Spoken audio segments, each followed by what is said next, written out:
Hello everyone, I am back. It is Sam Beckman from Funkadelic Coffee House, and we are back with another American Dreamscape. Now, first episode, basketball is my favorite sport. I love basketball, and it's a lighthearted topic. We're gonna move into something a little more serious today, and that has to do with the classic, the bona fide, everywhere.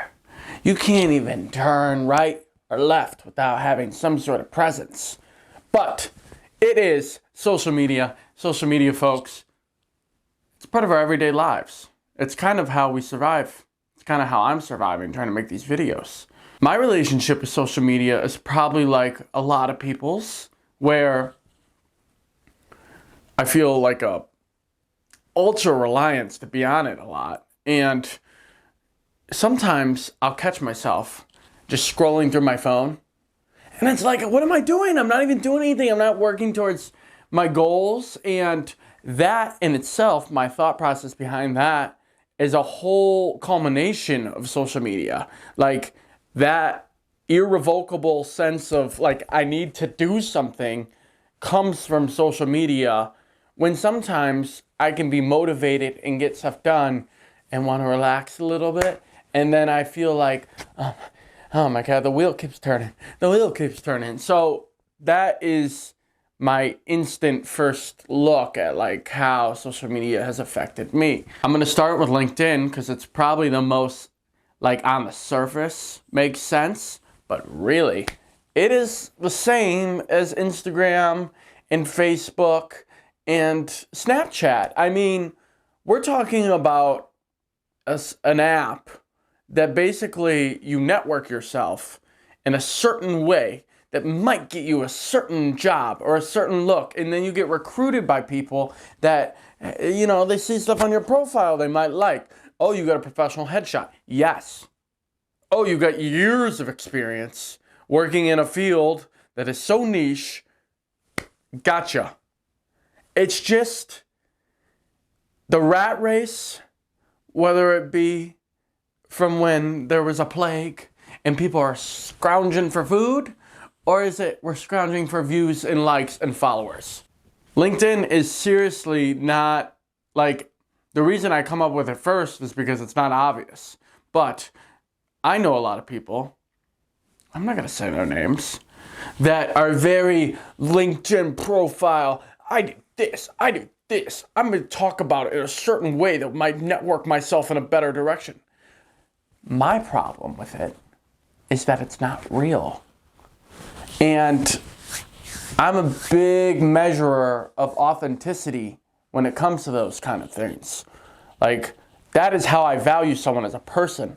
If you come off as authentic and that you're speaking your truth, whether it be just being funny or just you're a serious person, but that's what you are and you can't change it. You're not trying to change for other people.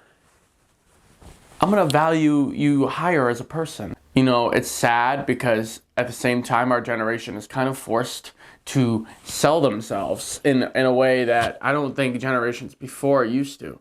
I was just on a job interview, and the lady told me, she's like, listen, we really like you, but you also have to understand there was 300 applicants. I'm like, 300 for one job? And it's like an entry-level trainee position. It's just crazy. It feels like, you know, whatever we can scrounge up is what we're gonna, you know, use to get ourselves a position. X, still call it Twitter, Facebook, and Instagram. Now, I really think Instagram probably has done the worst for like how we look at each other and the competition of like, who's living a better life? In reality, is not healthy, something very obvious, and something that everyone knows, and I just repeated it. But like, I remember when I was a 6th grader, like I would boast about me like shooting bubble tea bubbles at someone, or like, you know, kind of just like that kind of thing where I'm just having a good time, or I'll post a picture of me in a double chin. And now I think I like to say that my Instagram is pretty authentic. You know, I have where I post all my life stuff, and then where I post all my art and this kind of thing, my creative pursuits.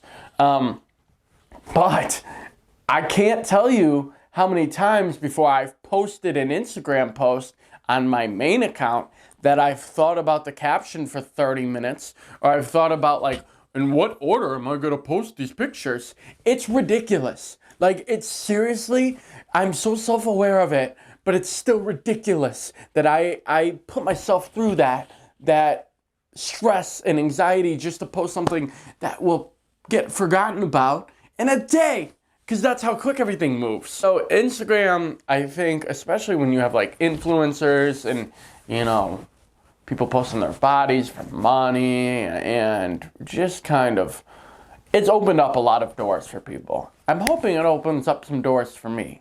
Because YouTube's a great place for me to show that I'm presentable. I'm authentic. I'm quite handsome. Okay, I'm just kidding. Okay, relax. I'm just joking. But I just think that there's a downside and a plus side. Again, kind of stating the obvious, but moving forward, Facebook is like kind of a safe haven, I think, for like a little bit of an older generation. Like, if you ever want to see anyone argue over like a political post, go to Facebook. Quite fun. Instagram, it's a little too convoluted. You got comments and more likes bring a comment up. Facebook, it's like you might see a thread, you might see like 2 likes on a post, but you might see 18 comments, and it's all just like 2 people going back and forth to like no avail. You're never gonna solve anything on Facebook, ever. No one's ever gonna be like, oh, wait a minute, we just argued for 3 hours on Facebook? I actually agree with you. So I think that's a little bit of a generational gap. Twitter is pretty cool. I mean, I know it's kind of like definitely ran by a certain, I guess they all are. Zuckerberg and Musk, it's all ran by rich, white men. What a surprise. This is America. Don't get you slipping now. But Twitter is pretty cool, only in the way that, like, I think, like, news stuff, like, I feel like I can get a better grasp on what's going on from Twitter. Snapchat is still pretty relevant, and, in my dating experience, I would say that if you date someone a little older, maybe 25 plus, probably not gonna have a Snapchat, or probably gonna, like, shun you for having a Snapchat. Like, it's not really, like, a way of dating. Some people, I think Snapchat's pretty genuine. Like, I like when pictures tell a story. I'm a visual learner. That video vessel, it can really capture me. It's the same reason I'm a cinephile. Dating apps are a form of social media. I don't know who needs to hear that, but it really is. Sadly, there's a big cycle, and the algorithm is crazy, where you match with someone and then you talk for a little bit, or you might not even talk. You might just like send a few messages and then just pan out. But I think the algorithm could get fact checked here and be 100% wrong. But I think if you're better at kind of keeping these conversations moving forward, they'll match you with more people. Hinge, probably the best for like someone that like actually wants to date people and like it's not like a hookup app like Tinder notoriously is. Bumble, crapshoot. I mean, they're all stupid. Like, it really is, like, it's not healthy, like, to match with multiple people and pick and choose. Like, I think there's a little bit of like loss in chivalry in that regard. Like, it's kind of the grass is always greener, where like you might meet the person that's perfect for you, that absolutely like blows you away, but then you might have 2 other matches. So you might trickle on over and you might go, oh, well, what did that have to offer me? And I think that like transactional type approach, which sounds really bad, sounds like that's me, but I'm just saying everyone does it. So moving forward, my analogy, the American Dreamscape analogy I'm making right now, is real life versus your social profile, your perception. It's almost like we create this whole different persona, which like I don't know who said it, but I know there's something with depression where like sometimes depression is just needing a rest from yourself and the aura you make, the like persona you put off to people can be exhausting. And that is why you get depressed, because you just need to detach yourself from kind of like putting all these things in your head. Like I just think that whether it be social media, in Instagram, or dating, it's like you create these. I'm looking at like 6 images on my dating profile where I'm like, ooh, these probably make me look the best. Like, I look athletic. I look like I have friends. I'm in art. Like, it's just like, that's bullshit. Like, it's bullshit. And it's bullshit because people that would meet me genuinely would learn that about myself, and that is the downside. Now, you might be asking, sure, why are you on the apps? It's like, well, I meet people organically too. You know, I just like to see what's in the sea. I like to see what's in the sea. That's a great rhyme. Put that on a t-shirt. You could like build up a persona of someone before you even meet them. And that is weird. That is weird. Like, for us to meet naturally is probably the best friendships I've had, of course. Or relationships too. Just like, you shouldn't learn everything about some person in like under a week or two. It's just kind of crazy. And I think social media makes us move quicker than what we should.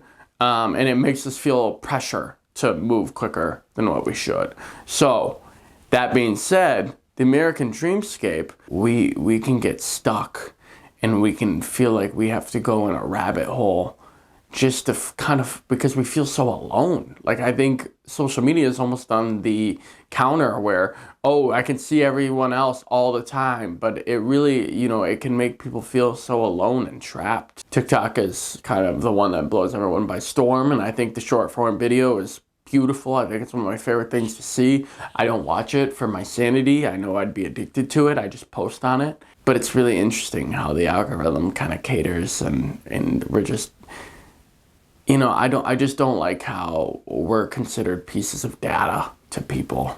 And, we gotta value human beings. I mean, human beings run the world, so it's just a tough toss-up with, like, the evolution of it all. And if you read any sci-fi book from, like, the 80s or 90s, they all predicted this, and we're definitely always in worse condition right now than we are in the books. Like Blade Runner 2019, I mean, there's flying cars and stuff, but we don't have that. I mean, it's not really sustainable, but, it's just something to consider. I'm your hostess with the most, is Sam Beckman. Thank you so much for listening. I am putting this on Spotify, IG, TikTok, and of course, my favorite, YouTube. Please like, subscribe, tell friends, share. If you want to see me kind of dive into my thoughts on a topic, let me know. I mean, I'm really keeping this open. I think I want to do online gambling next, or kind of like the gambling culture. And yeah, I'm really excited to keep putting these videos out. So I hope everyone has a great day. And take some time off your phone. Put your phone in another room. Read a book. I've been reading Death in the Afternoon by Ernest Hemingway. What a book. What a book. Nonfiction about bull matadors and killing bulls. It's a little dark, but definitely a great book. And in other words, peace out.